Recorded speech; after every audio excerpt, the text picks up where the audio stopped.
Balochistan national party نے مخیر حضرات trust, علاقائی و عالمی ریلیف آرگنائزیشنز سمیت ڈیزاسٹر مینجمنٹ اداروں سے بلوچستان میں سیلاب کے پیش نظر امدادی سرگرمیوں کی اپیل کر دی۔ آج اگست کی 23 تاریخ ہے، دن منگل، اور اس وقت بلوچستان میں شب کے 10 بج رہے ہیں۔ بلوچستان افیئرز کی اردو نیوز بلیٹن سرشپ احوال کے ساتھ میں ہوں مقبول ناصر۔ شپوش بات۔ بلوچستان نیشنل پارٹی کے رہنماؤں آغا حسن بلوچ اور محمد ہاشم نوتیزئی کی اسلام آباد میں اہم پریس کانفرنس۔ مخیر حضرات ٹرسٹ، علاقائی و عالمی ریلیف آرگنائزیشنز سمیت ڈیزاسٹر مینجمنٹ اداروں سے بلوچستان میں سیلاب کے پیش نظر امدادی سرگرمیوں کی اپیل کی ہے۔ بی این پی کے رہنما اور وفاقی وزیر سائنس و ٹیکنالوجی آغا حسن بلوچ نے بلوچستان میں سیلاب کی تباہ کاریوں اور بے گھر افراد کی فوری بحالی کے لیے مخیر حضرات سے مدد کی اپیل کی ہے۔ انہوں نے کہا ہے کہ بلوچستان سیلاب سے سب سے زیادہ متاثر ہوا ہے۔ وزیر اعظم کی ہدایت پر سیلاب متاثرین کی امداد اور بحالی کا عمل جاری ہے۔ بلوچستان میں سڑکوں سمیت انفراسٹرکچر شدید متاثر ہوا ہے۔ ان خیالات کا اظہار انہوں نے پیر کو اسلام آباد میں وزیر مملکت ہاشم نوتیزئی کے ہمراہ پریس کانفرنس سے خطاب کرتے ہوئے کیا ہے۔ انہوں نے کہا ہے کہ وزیر اعظم محمد شہباز شریف سیلاب متاثرین کی امداد کے لیے متحرک کردار ادا کر رہے ہیں۔ سیلاب سے بلوچستان میں ہزاروں ایکڑ زرعی رقبہ بھی متاثر ہوا ہے۔ سیلاب متاثرین مخیر حضرات کی معاونت کے منتظر ہیں۔ صوبائی حکومت اس قدرتی آفت کا غیر مقابلہ نہیں کر سکتی۔ آئندہ 3 روز کے لیے مزید بارشوں کی پیش گوئی کی گئی ہے۔ وفاقی وزیر نے کہا ہے کہ حالیہ بارشوں نے پاکستان میں 30 سالہ ریکارڈ توڑ دیا ہے۔ بلوچستان میں بارشوں کے نتیجے میں سیلاب سب سے بڑے پیمانے پر جانی اور مالی نقصان ہوا ہے۔ بلوچستان میں سڑکوں سمیت انفراسٹرکچر شدید متاثر ہوا ہے۔ وفاقی وزیر سائنس و ٹیکنالوجی آغا حسن بلوچ نے کہا ہے کہ سیلاب کی تباہ کاریوں کا بہت زیادہ تخمینہ لگایا جا رہا ہے۔ بلوچستان کے لوگوں کا ذریعہ معاش زراعت سیلاب سے تباہ ہو گیا ہے۔ انہوں نے کہا کہ بلوچستان کا 95% علاقہ سیلاب سے متاثر ہوا ہے، جس سے جانی اور مالی نقصانات ہوئے ہیں۔ سیلاب سے 225 کے قریب اموات ہوئی ہیں، 40 عورتیں اور 32 بچے بھی جاں بحق ہوئی ہیں۔ انہوں نے بارشوں اور سیلاب سے متاثر ہونے والے علاقوں اور ہلاکتوں میں اضافہ ہو سکتا ہے۔ پی ڈی ایم میں خدشہ ظاہر کیا ہے کہ آنے والے 3 دنوں میں مزید بارشیں ہوں گی، جس سے ندی نالوں میں طغیانی آ سکتی ہے۔ آغا حسن بلوچ نے کہا کہ کوئٹہ سمیت بلوچستان بھر میں بارشوں اور سیلاب سے ہونے والی تباہ کاریوں کے نتیجے میں لوگ شدید متاثر ہوئے ہیں اور وہ قسمہ پرسی کی زندگی گزارنے پر مجبور ہیں۔ انہوں نے کہا کہ صوبے میں 600 کلومیٹر سڑکیں سیلاب سے ٹوٹ پھوٹ کا شکار ہوئی ہیں۔ انہوں نے کہا کہ بلوچستان میں سیلاب سے لوگ نان شبینہ کے محتاج ہو چکے ہیں۔ بارشوں اور سیلاب سے بجلی کا نظام بھی درہم برہم ہو چکا ہے۔ آغا حسن بلوچ نے کہا ہے کہ لسپیلا میں 12,000 ایکڑ پر تیار فصلیں تباہ ہوئیں۔ سیلاب سے بلوچستان کے بڑی تعداد میں دیہات تباہ ہوئے اور پورے بلوچستان کا دیگر علاقوں سے زمینی رابطہ منقطع ہے۔ ان حالات میں بلوچستان کے سیلاب متاثرین کو حکومت کے ساتھ ساتھ مخیر حضرات کی مدد کی ضرورت ہے۔ بلوچستان کے ضلع خاران میں زلزلے کے جھٹکے شدت 3.2 اور گہرائی 15 کلومیٹر ریکارڈ۔ بلوچستان کے ضلع خاران میں زلزلے کے جھٹکے محسوس کیے گئے۔ کسی جانی و مالی نقصان کی کوئی اطلاع نہیں ملی۔ زلزلہ پیما مرکز کے مطابق بلوچستان کے ضلع خاران اور اطراف میں زلزلے کے درمیانے درجے کے جھٹکے محسوس کیے گئے، جس کی شدت 3.2 اور گہرائی 15 کلومیٹر تھی۔ زلزلہ پیما مرکز کا کہنا ہے کہ زلزلے کا مرکز خاران کے شمال مغرب میں تھا۔ زلزلے کے باعث لوگوں میں خوف و ہراس پھیل گیا۔ شہری گھروں اور عمارتوں سے باہر نکل آئے، تاحال کسی جانی و مالی نقصان کی کوئی اطلاع نہیں۔ وڑ میں حالیہ سیلاب و تباہی کے باعث 2 ستمبر کو ہونے والا جلسہ بیاد بلوچ قوم دوست رہنما سردار عطا اللہ خان میگل ملتوی کر دیا گیا۔ بلوچستان نیشنل پارٹی کے مرکزی بیان میں کہا گیا ہے کہ عظیم بزرگ بلوچ قوم پرست سیاستدان راشون سردار عطا اللہ خان میگل کی برسی کی مناسبت سے 2 ستمبر بروز جمعہ منعقد ہونے والا جلسہ حالیہ بارشوں، سیلابی صورتحال، معاشی بحران اور بلوچستان کے عوام جو مشکل میں ہیں، ان حالات کے پیش نظر پارٹی نے 2 ستمبر کا جلسہ عام ملتوی کر دیا ہے، لیکن 2 ستمبر کو وڈ میں قرآن خوانی اور لنگر تقسیم کی جائے گی، جبکہ تمام اضلاع اپنے اپنے علاقوں میں تعزیتی ریفرنسز کا انعقاد یقینی بنائیں گے اور عظیم شخصیت کو خراج عقیدت پیش کریں گے جنہوں نے پوری زندگی بلوچ، سندھی اور محکوم اقوام کی قومی تحریک کے لیے وقف کر دی۔ ایسی عظیم شخصیات تاریخ میں کم ہی پیدا ہوتے ہیں جو معاشرے میں انصاف کی سربلندی کی خاطر جدوجہد کرتے ہیں۔ بیان میں کہا گیا ہے کہ تمام اضلاع موجودہ حالات کے پیش نظر تعزیتی ریفرنسز اور عظیم شخصیت کی جدوجہد کی پاسداری کا عزم کریں۔ بیان میں کہا گیا ہے کہ بی این پی کے رہنماؤں کارکن راشون کے تحریک کو مشعل راہ سمجھ کر تحریک کو آگے بڑھائیں۔ راشون مستقل مزاجی کے ساتھ قومی تحریک سے وابستہ رہے، اسی جوش و جذبے کے ساتھ ہم نے راشون کے فکر و فلسفے کو آگے بڑھانا ہے۔ راشون کے فکر و شعور سے لیس بلوچ فرزند آج بھی ان کے خیالات افکار پر عمل پیرا ہیں، اور راشون ہمارے دلوں میں آج بھی زندہ ہیں، کیونکہ ان کی سیاسی سوچ، احساسات و جذبات کی پارٹی آج بھی ترجمانی کر رہی ہے۔ پارٹی پہلی برسی کی مناسبت سے تعزیتی ریفرنس منعقد کرے گی اور یقیناً پارٹی کارکنی یہ عہد کرنے میں پیچھے نہیں رہیں گے اور فکر و فلسفے پر برسر عمل رہیں گے اور تحریک کو آگے بڑھانے میں کردار ادا کریں گے۔ بی این پی راشون کو زبردست خراج عقیدت پیش کرنے کے لیے 2 ستمبر کو تعزیتی ریفرنس منعقد کرے گی۔ جلسہ ملتوی کر دیا گیا ہے۔ پنجگور سیاسی جماعتوں اور بارڈر بچاؤ تحریک کے زیر اہتمام گزشتہ 1.5 مہینے سے بلا جواز بارڈر کی بندش اور عوام کی روزگار اور کاروبار پر قدغن کے خلاف شدید احتجاج و مظاہرہ۔ مظاہرین کا ریلی کی شکل میں ڈپٹی کمشنر آفس کے سامنے پہنچ کر دھرنا۔ مظاہرے میں ضلع بھر سے زمبا 2000 اور پک اپ گاڑی والوں سمیت آٹوز، گیریج اور عوام کی ہزاروں کی تعداد میں شرکت۔ فوری طور پر بارڈر کھولنے، غریب عوام کے روزگار بحال کرنے، بارڈر کمیٹی کو ختم کرنے، ٹوکن اور اسٹیکر کے نام پر بااثر اور من پسند لوگوں کو نوازنے کا سلسلہ بند کرنے کا مطالبہ کیا گیا۔ مظاہرین نے کہا ہے کہ ایرانی بارڈر سرحدی علاقوں خصوصاً پنجگور سمیت پورے بلوچستان کا روزگار، کاروبار، زمینداری اور بچوں کو تعلیم کے خرچے برداشت کرنے کا واحد ذریعہ اور سہارا ہے، مگر ایک سازش کے تحت گزشتہ 1.5 ماہ سے جیرک بارڈر کو بلا جواز بند کر کے یہاں بسنے والوں کو نان شبینہ کا محتاج بنا دیا گیا ہے۔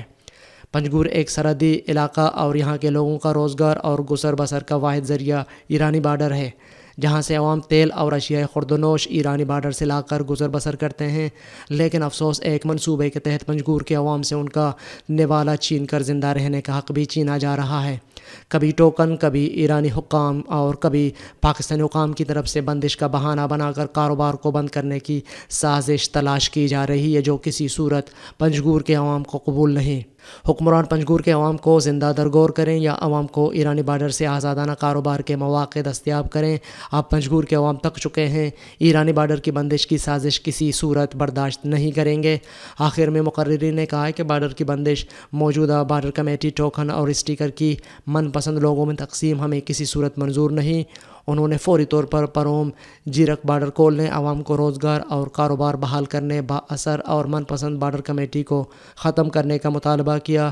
انہوں نے کہا کہ بصورت دیگر احتجاجی دھرنا جاری رہے گا۔ قلات میں یونین کونسل گزگ میں حیضے سے جام بحق بچوں کی تعداد 3 ہو گئی۔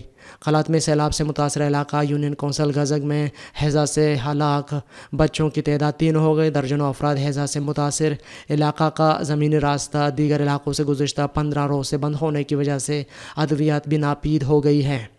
یونین کونسل گزگ سے آمدہ اطلاعات کے مطابق گزگ میں حیضہ کی وبا سے مزید 2 بچے جاں بحق ہو گئے، جن میں 2 سالہ ابوذر اور 1.5 سالہ زینب شامل ہیں، جبکہ درجن سے زیادہ افراد وبا سے متاثر ہیں۔ حالیہ بارشوں کی وجہ سے یونین کونسل گزگ اور دیگر علاقوں کی گزشتہ 15 روز سے راستے بند ہونے کی وجہ سے علاقہ میں ادویات اور دیگر اشیاء کی قلت ہے، جس کی وجہ سے علاقہ مکین شدید مشکلات کا شکار ہیں۔ وائس پر بلوچ مسنگ پرسنز کے چیئرمین نصر اللہ بلوچ نے اپنے جاری بیان میں کہا ہے کہ انہوں نے تنظیمی سطح پر جبری گم شدگی کے شکار ہونے والے برکت اللہ قلندرانی، محمد انور، عبداللہ خان سلیمان خیل، عبدالغفور کوسہ اور عبدالحکیم سمالانی کے کیسز صوبائی حکومت کو فراہم کر دیے اور حکومت سے اپیل کی ہے کہ وہ ان افراد سمیت تمام لاپتہ افراد کی بازیابی میں اپنا کردار ادا کر کے غمزدہ خاندانوں کو زندگی بھر کی اذیت سے نجات دلائے۔ چیف آف ساراوان سابق وزیر اعلیٰ بلوچستان نواب اسلم خان رئیسانی نے کہا ہے کہ ایک سوچے سمجھے منصوبے کے تحت شہید نواب گوز بخش رئیسانی میموریل اسپتال کو صوبائی حکومت نے تباہ کرنے کا منصوبہ شروع کر دیا ہے۔ اس ساری سازش میں ایک سفارشی سابق نگراں وزیر اعلیٰ کا ہاتھ نظر آ رہا ہے۔ اس اسپتال کو مستوں کے عوام کے لیے بہتر صحت کی سہولیت کے لیے محنت سے بنایا ہے، نہ کہ حکومتی کھیل کھیلنے کے لیے تعمیر کیا ہے۔ اس غلط حرکت کو ہم نفرت کی نگاہ سے دیکھتے ہیں۔ ہم مستوں کے تمام سیاسی جماعتوں سے اپیل کرتے ہیں کہ اس غلط عمل کی مذمت کریں۔ ان خیالات کا اظہار نواب اسلم خان رئیسانی نے اپنے ایک بیان میں کیا ہے۔ انہوں نے کہا ہے کہ شہید نواب غوث بخش رئیسانی میموریل اسپتال مستوں کو ایک سوچے سمجھے منصوبے کے تحت صوبائی حکومت نے تباہ کرنے کے منصوبے پر کام شروع کر دیا ہے، جس کو ہم ناپسند کرتے ہیں اور حکومت کو کہتے ہیں کہ یہ عمل بند کرے۔ ہم نے شہید نواب غوث بخش رئیسانی میموریل اسپتال کو عوام کے بہتر صحت کے سہولت کے لیے محنت سے بنایا ہے، نہ کہ حکومتی کھیل کھیلنے کے لیے تعمیر کیا ہے۔ ہم اس حرکت کو نفرت کی نگاہ سے دیکھتے ہیں۔ انہوں نے مستوں کے تمام سیاسی جماعتوں سے اپیل کی ہے کہ اس غلط عمل کی مذمت کریں۔ بلوچستان نیشنل پارٹی کے سربراہ سردار اختر جان مینگل نے کہا ہے کہ وفاقی اور صوبائی حکومتی فوری امداد کو یقینی بنائیں۔ اس کے علاوہ وہ تمام غیر سرکاری ادارے، NGOs، ٹرسٹ اور مخیر حضرات سے اپیل بھی کرتے ہیں کہ حالیہ طوفانی بارشوں اور سیلاب نے جہاں پورے ملک میں تباہی مچائی ہے، وہاں ڈیرہ جات جس میں کوہ سلیمان، DG خان، راجن پور، تونسا شریف اور پسماندہ بلوچستان کا تقریباً 95% ڈوب چکا ہے۔ عوام آسمان تلے زندگی گزار کر نان شبینہ کے لیے محتاج ہیں۔ عوام کی پوری داد رسی کر کے ان کی زندگیوں کو تحفظ فراہم کی جائے۔ سردار اختر جان مینگل نے بلوچستان نیشنل پارٹی کے تمام MNAs، MPs، سینیٹرز، مرکزی و صوبائی عہدیداروں سمیت تمام ورکروں کو ہدایت کی ہے کہ سیلاب زدگان کی ہر ممکن امداد کریں اور کسی بھی قسم کی قربانی سے دریغ نہ کریں۔ عالمی اور علاقائی خبریں۔ قطر میں تنخواہ نہ ملنے پر احتجاج کرنے والے 60 ورکرز گرفتار، کچھ ملک بدر۔ قطر نے ایک ایڈوکیسی گروپ کے مطابق حال ہی میں 60 ایسے غیر ملکی ورکروں کو گرفتار اور کئی ایک واپس ان کے ملکوں میں بھجوا دیا گیا ہے جنہوں نے اس ماہ تنخواہ نہ ملنے پر احتجاج کیا تھا۔ یہ خبر ایسے وقت میں سامنے آ رہی ہے جب قطر 3 ماہ بعد فیفا ورلڈ کپ کی میزبانی کرنے جا رہا ہے اور پہلے ہی اجرت اور مزدوری سے متعلق سخت بین الاقوامی چھان بین کا سامنا کر رہا ہے۔ تنخواہ نہ ملنے پر ورکروں نے احتجاج ایک ہفتہ قبل کیا تھا اور قطری حکومت کا رد عمل اس تشویش میں اضافہ کر سکتا ہے۔ لیبر کنسلٹنسی ایکوڈ ڈیمز ریسرچ کے سربراہ نے جو اس واقعے کے بارے میں تحقیقات کر رہے ہیں کہا ہے کہ یہ گرفتاری قطر میں کام کرنے والے ملازمین کے ساتھ بہتر سلوک کے وعدے کو مشکوک بناتی ہے۔ ایگزیکٹو ڈائریکٹر مصطفیٰ قادری کہتے ہیں کہ کیا یہ واقعی حقیقت ہے جو سامنے آ رہی ہے؟ ایسوسی ایٹڈ پریس کو جاری کیے گئے ایک بیان میں قطری حکومت نے تسلیم کیا ہے کہ احتجاج کرنے والے کئی ایک افراد کو اس لیے گرفتار کیا گیا ہے کہ انہوں نے عوامی تحفظ کے قوانین کی خلاف ورزی کی تھی۔ بیان میں گرفتاریوں یا احتجاج کرنے والوں کی ملک بدری کے بارے میں مزید تفصیل نہیں دی گئی ہے۔ آن لائن جو ویڈیوز پوسٹ کی گئی ہیں ان میں دیکھا جا سکتا ہے کہ 60 کے قریب ورکرز 14 اگست کو دوحہ میں البندارے انٹرنیشنل گروپ کے دفاتر کے سامنے تنخواہ نہ ملنے پر احتجاج کر رہے ہیں۔ یہ ایک بڑی کارپوریشن ہے جو تعمیرات، زمین کی خرید و فروخت، ہوٹل، فوڈ سروسز اور دیگر شعبوں میں کام کر رہی ہے۔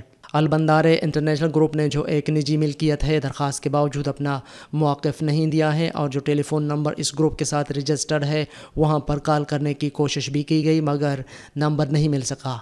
قطری حکومت نے تسلیم کیا ہے کہ کمپنی نے تنخواہیں نہیں دی ہیں اور یہ کہ وزارت محنت متاثرہ ورکروں کو تنخواہیں اور ان کی مراحت ادا کرے گی۔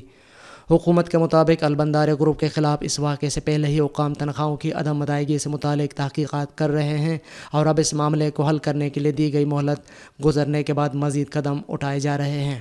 روس کے ساتھ جنگ میں اب تک 9000 یوکرینی فوجی ہلاک ہوئے ہیں۔ یوکرین کے فوجی سربراہ کا کہنا ہے کہ تقریباً 6 ماہ قبل روس کے یوکرین پر حملے کے بعد سے اب تک لگ بھگ 9000 فوجی ہلاک ہو چکے ہیں۔ جنرل ویلیری زولوزی نے یہ بات پیر کو سابق فوجیوں کی ایک تقریب کے دوران کہی۔ یہ اپریل کے بعد پہلی مرتبہ ہے کہ یوکرین کے فوجی نقصان سے متعلق سرکاری اعداد و شمار فراہم کیے گئے ہیں۔ ادھر اقوام متحدہ یوکرین پر 24 فروری سے شروع ہونے والے روسی حملوں کے دوران 5500 سے زیادہ شہریوں کی ہلاکت کی تصدیق کر چکا ہے۔ خیال رہے کہ روس اور یوکرین کے درمیان جنگ کو بدھ 24 اگست کو 6 ماہ مکمل ہو جائیں گے۔ اس دن یوکرین کا یوم آزادی بھی ہے، جو آج سے 31 برس قبل یوکرین نے اسی تاریخ کو سوویت حکمرانی سے آزادی حاصل کی تھی۔ یوکرین کے صدر ولادیمیر زیلنسکی نے یوم آزادی کے موقع پر یوکرین کے خلاف ممکنہ روسی اقدامات کے بارے میں خبردار کیا ہے۔ یوکرین کے دارالحکومت کیف میں یوم آزادی کی عوامی تقریبات منسوخ کر دی گئی ہیں۔ خبر رساں ادارے رائٹرز نے کہا ہے کہ ایک سرکاری دستاویز سے ظاہر ہوتا ہے کہ کیف میں حکام نے 20 سے جمعرات تک منعقد کی جانے والی یوم آزادی عوامی تقریبات پر پابندی عائد کر دی ہے۔ سائنسی تحقیق پر مبنی جرنل نیچر نیورو سائنس میں شائع ہونے والی ایک نئی تحقیق میں بتایا گیا ہے کہ معمر افراد کے دماغ کو ہلکا برقی جھٹکا دینے سے ان کی قلیل اور طویل مدتی یادداشت کو بہتر بنایا جا سکتا ہے۔ برطانوی اخبار دا گارڈین سے بات کرتے ہوئے بوسٹن یونیورسٹی کے پروفیسر اور اس تحقیق کے شریک مصنف رابن رائن ہارٹ نے بتایا ہے کہ عمر کے ساتھ ساتھ یادداشت کی کمی علمی زوال کی ایک عام علامت ہے۔ مثال کے طور پر یادداشت کم ہونے سے فیصلہ سازی، منصوبہ بندی کرنے اور سیکھنے کی صلاحیت میں کمی واقع ہو سکتی ہے۔ تحقیق کے دوران رائن ہارٹ اور ان کی ٹیم نے دیکھا کہ اگر دماغ کے مخصوص حصوں کو 4 روز تک 20 منٹ کے سیشنز کے ذریعے ہلکے برقی جھٹکوں سے ہدف بنایا جائے ہو تو 1 ماہ تک یادداشت میں تنزلی کو روکا جا سکتا ہے۔ انہوں نے بتایا ہے کہ دماغ کے مخصوص حصوں اور برقی رو کی فریکوینسی کو منتخب کرنے سے قلیل مدتی یا طویل مدتی یادداشت میں ہونے والی کمی کو بہتر بنایا جا سکتا ہے۔ نیچر نیورو سائنس کے مطابق اس تحقیق میں 150 ایسے افراد کو شامل کیا گیا تھا جن کی عمر 65 سے 88 سال کے درمیان تھی اور انہیں کوئی ذہنی بیماری نہیں تھی۔ اس تحقیق کے مطابق جن افراد کو 4 روز تک 20 منٹ کے یہ سیشنز دیے گئے ان کی یادداشت میں 50 سے 65% تک بہتری دیکھنے میں آئی۔ اس تحقیق میں اس طریقہ کار سے قلیل مدتی یادداشت اور طویل مدتی یادداشت دونوں میں بہتری دیکھنے میں آئی۔ یاد رہے کہ یہ دونوں یادداشت ضروری ہیں۔ پہلی یادداشت روزمرہ کے امور نمٹانے میں کام آتی ہے، جبکہ طویل مدتی یادداشت برسوں کی یادداشت پر محیط ہوتی ہے۔ رائن ہارٹ نے NBC سے بات کرتے ہوئے بتایا ہے کہ یہ تحقیق ابھی ابتدائی مراحل میں ہے۔ مزید تحقیق کے ذریعے یہ دیکھا جائے گا کہ اس طریقے علاج سے ہونے والے بہتری کی مدت 1 ماہ سے زائد بھی رہ سکتی ہے یا نہیں۔ مزید برآں کیا یہ طریقہ علاج الزائمر اور دیگر ذہنی امراض میں مبتلا افراد کے لیے بھی اتنا ہی مؤثر ہے؟